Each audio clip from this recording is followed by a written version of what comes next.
All right, it's knife time. So, I did some horse trading. I was doing some horse trading for some knife work, and I saw these were coming up. So I said, yeah, I want one of them there. And I got me one of those River Knives V-44 Bowies. Now, I remember when they popped these out, about 7 years ago. I thought they were pretty pretty. It's chunky. It's 15 and an eighth overall, or 0.125 as they have it on the site. I believe the blade is 9.5 inches. That's about right. They got 0.187 on the thickness, which they say is double the original, which that's right, because I've handled an original. It's got alloy crossguard and pommel. That cool little acorn nut going on there.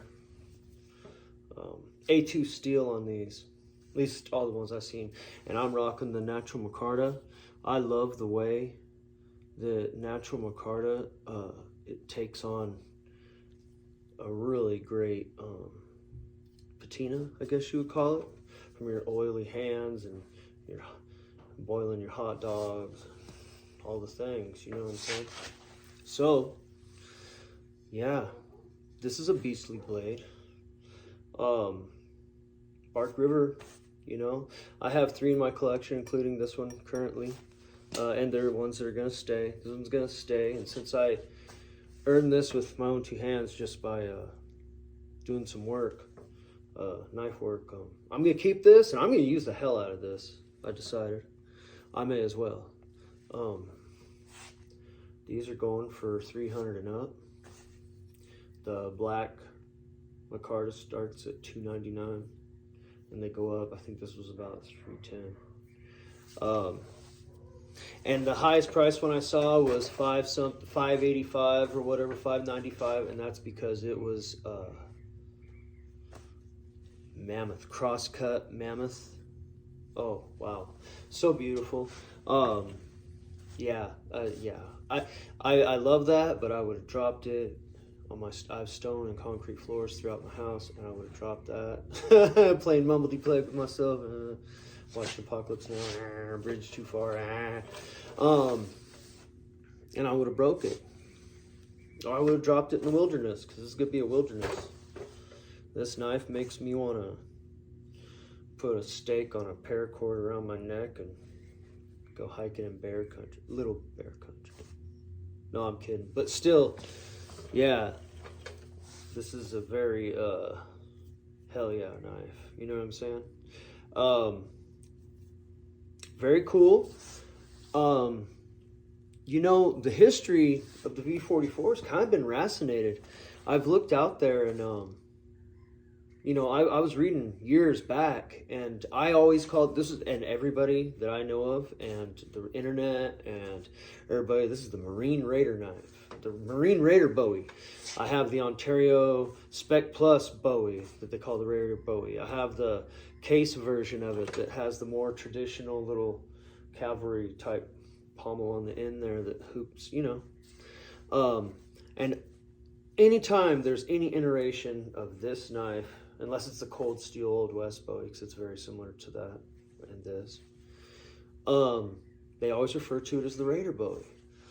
And I did as well most of my life, and then about a decade or so, I was reading some book on some aviation book actually, and the original pattern V-44 was designed and made for United States Army pilots that flew over Panama and the Pacific Islands. And it would come strapped to a little kit in a scabbard outside of this little jungle survival kit. And that'd be in the cockpit of the plane. And that's where these originated from. And you know, the Air Force, and then they ended up being the Marine Raider Bowie. And any which way you look at it, I would not want to be a small yellow person in a Pacific island in the 1940s. Wow. This thing is in, like I said, I've handled some originals. It's different, you know. It has the one piece micarta handle, and has these lovely red and white micarta G10 little spacers there. I think that's really pretty. And it's got the lanyard hole. A lot of people don't like alloy parts on their knives, and I used to be of that camp. And then I was gifted a Buck 124, and it became like my everyday carry. And then I was in a motor scooter incident with it, and it hit the ground really hard, and all it did was put a few little marks on the hilt and the pommel. And so the alloy that companies use for at least Buck, I'm pretty sure Bark River's up there, it's pretty heavy duty. It's pretty heavy duty. Yeah, man. $300, made in America. Esky, Michigan. Beautiful little port town. 12,000 people. I've never been there. I would love to go there. It's on my list of places to go travel to and see. There's a beautiful little lighthouse there I saw on the internet that I would like to go check out. And I've had nothing but good experiences with the Bark River knives that I've owned over the years. The ones I have are keepers forever. I've got my Bravo 1, which I previously did a video on, and this. And then another one I'll do a video on one of these days. It's like my favorite. So yeah, this is junk approved. I really think it's a nice tool. Man, I can't wait to, I've been caught up in work around Junker Forge here, and boy, I can't wait to get out in the hills with this and just kind of hold it and meditate and bond with it. Think up a name. Shout out Mental Illness. If you want a V-44 style Bowie, a Raider style Bowie, I would highly recommend this. They're on a couple websites right now that I know of. You can find them.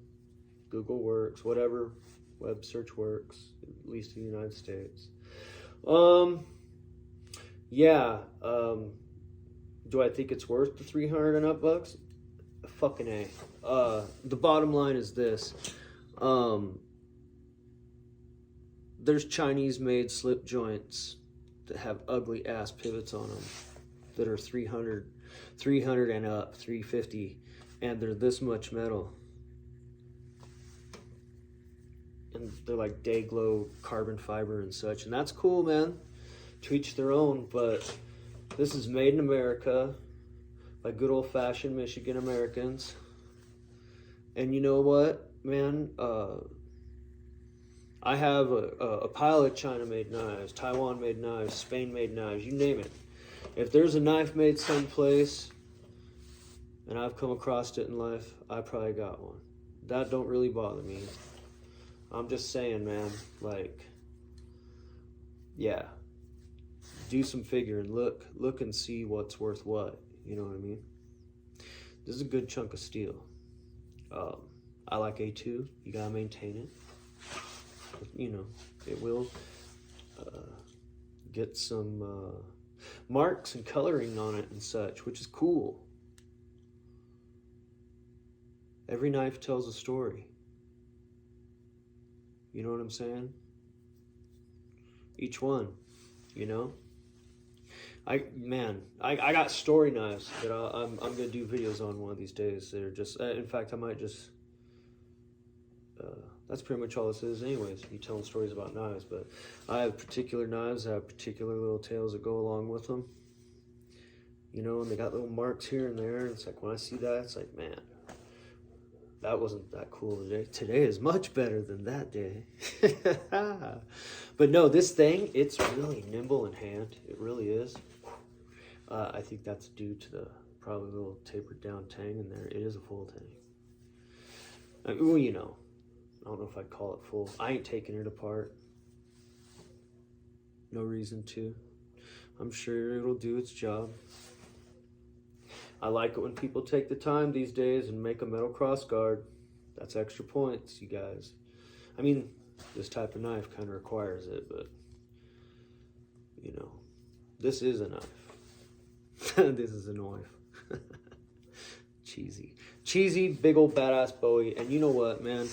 I am the type of guy, I carry this for fun, you know? And my buddies make fun of me for carrying such big knives sometimes. But I just like carrying a big knife, man. Cakes are big sometimes, you know? Well, it's a celebration. You know? What if you need to shave something, a critter? This will do. The back swedge is not sharp, but it don't need to be for them spooky dooky back cuts. In fact, you know, y'all know. If you know, you know. But this is a good one, man. It's got good, yeah. Bark River did good, again. I've been really holding out for the longest time for a Mac SOG that they did. I believe they paired up with Vehement. I don't know if I'm pronouncing that right. I believe they teamed up with Vehement Knives, and they did those Mac SOGs about, hell, probably about a decade ago now. And they had the antique ivory linen micarta one, and I was just being lazy and didn't buy it. And I searched high and low for one, and maybe someday they'll do another run. You know, I'm not big on buying expensive knives nowadays. Like I said, I did horse trading for this. But I would buy me a Bark River Mac SOG. Yeah. Get you some. Look at it. Look at it, man. Yeah. Yeah, man. This has all kinds of good vibes, man. This is like the classic, you know, you think Bowie knife, boom! This is what pops in your head, you know? You know, go into a classic tattoo shop and tell them, hey, I want a Bowie knife tattoo, and they're going to give you this with some fucking roses are right around here and a banner that says your mom. Yeah. So, I don't want to forget this. I started to make a video about this, and I had left this elsewhere. It comes with a really, really cool sheath setup. First off, it has this really cool scabbard section marked with the Bark River. I waited to slather it with Obanoff's LP till I showed it to everybody. Now it's gonna go get slathered with Obanoff's LP. But it goes like that there. And if you notice what it do, it has this little thingamidge. Alright? And so what that's for is, see? It's got a frog setup. This is called a frog. But y'all know this. Old school military type stuff. Had frog. And boom, that way, locks it on your belt. It's also got a buckskin, or not buckskin, but a rawhide string. You can do the rigmarole there. You know what I'm saying? And that way it's locked in. You don't lose this thing if you're doing some type of piloting or raiding or whatever. It's there, locked in, and that's pretty cool. I've just been using the scabbard part and tucking it in my belt because I'm silly like that. I'm gonna get me like a veg tan, like basket weave style, like gun belt style belt. I'm gonna like that, huh? And that way I won't have to wear my Autism Speaks hat in public. I'll just have this. You know what I'm saying? This is cool. High quality. Good to go. As always, with Bark River, my favorite scabbards of any purchased factory knife, I guess, would be Bark River. Yeah. So there it is. I'm kind of rambling. It's been a long day. I just want to sip my coffee and let y'all get a look at this. Let you know that, you know, this is worth your working man dollars if you want a big, bold, badass knife. This will check the boxes for all that. This is like instantly, as soon as I like open the box, I was like, yeah. The grind, ooh-wee, so good. It just, I mean, there's still some factory Earl on there. I got this yesterday, and I've just been kind of fondling it, but the grind, so proper, both sides, matches, as close as to perfectly symmetrical as you can get. Like I said, I dig it. Get you some. Hope y'all had a good week. It's Friday evening here. I'm gonna go relax for a bit, my dang self. Have a good one. Catch you next time.